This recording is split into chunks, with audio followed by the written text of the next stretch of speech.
दास्तान डायरीज में आपका स्वागत है, जहां हर कहानी एक नए अध्याय की तरह खुलती है। यहां हम छुपी हुई दास्तानों, रोमांचक सफरों और अविस्मरणीय अनुभवों की दुनिया में कदम रखते हैं। चाहे वो ऐतिहासिक घटनाएं हों, व्यक्तिगत यात्राएं या काल्पनिक कथाएं, हर वीडियो एक नई कहानी का हिस्सा है। तो आराम से बैठिए, सब्सक्राइब बटन दबाइए। ये कहानी एक ऐसे साइंटिस्ट की है जो अपनी जिंदगी के एक अनजाने रास्ते पर चल निकला था। उसका नाम था आनंद, एक ब्रिलियंट जीनियस जिसका दिमाग दुनिया के सबसे बड़े मिस्ट्रीज को सॉल्व करने के लिए बना था। पर उसकी कहानी में कुछ ऐसे एलिमेंट्स थे जो कभी समझे नहीं गए। आनंद एक ब्रिलियंट साइंटिस्ट था जो अपनी रिसर्च और इन्वेंशंस में दुनिया को छुपा हुआ राज दिखाना चाहता था। उसके पास ऐसे आइडियाज थे जो हर किसी को हैरान कर देते थे। पर उसका दिमाग एक अजीब रास्ते पर चल रहा था।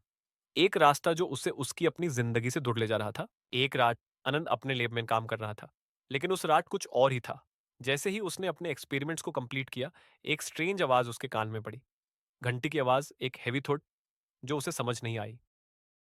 जैसे जैसे अनंत अपने एक्सपेरिमेंट्स में आगे बढ़ता गया, उसकी जिंदगी में और भी स्ट्रेंज चीजें होने लगी।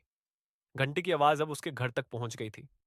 रात को दरवाजों के बंद होने की आवाज सुनाई देने लगी थी। और कभी कभी वो अपने घर के कॉरिडोर्स में किसी चेहरे की शैडो देखने लगा। अनंत अपने रिसर्च के दौरान धीरे धीरे अपनी मेंटल स्टेबिलिटी खो रहा था। उसने अपने दिमाग में एक अजीब सी, ये वो वक्त था जब अनंत को समझ आया कि उसकी रिसर्च सिर्फ उसके दिमाग को डिस्टर्ब नहीं कर रही थी, बल्कि वो किसी और दुनिया के राज को खोल रहा था। क्या वो अपने आप को समझ पा रहा था, या फिर कोई और शक्ति उससे अपने कंट्रोल में ले रही थी? अंत में आनंद ने अपनी रिसर्च को अपने आखिरी मोड़ तक पहुंचाया। उसने एक ऐसी डिस्कवरी की जो उसकी जिंदगी की कहानी को खत्म कर गई। एक ऐसी डिस्कवरी जो ना सिर्फ उसके सपने बल्कि उसकी जान भी ले गई। आज भी आनंद की कहानी एक अनसॉल्व्ड मिस्ट्री है, एक ट्रेजेडी जिसे दुनिया कभी समझ नहीं पाई।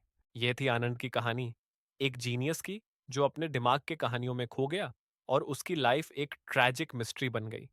क्या उसने अपनी ही इन्वेंशंस को अपने लिए भूलने दिया, या फिर उनका सच्चाई से सामना नहीं कर पाया?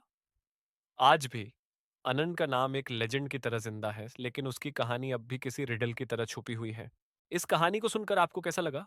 अगर आपको ये कहानी पसंद आई हो तो लाइक और सब्सक्राइब करना ना भूलें। दास्तान डायरीज पर मिलते हैं आपको और भी ऐसे कहानियों के साथ।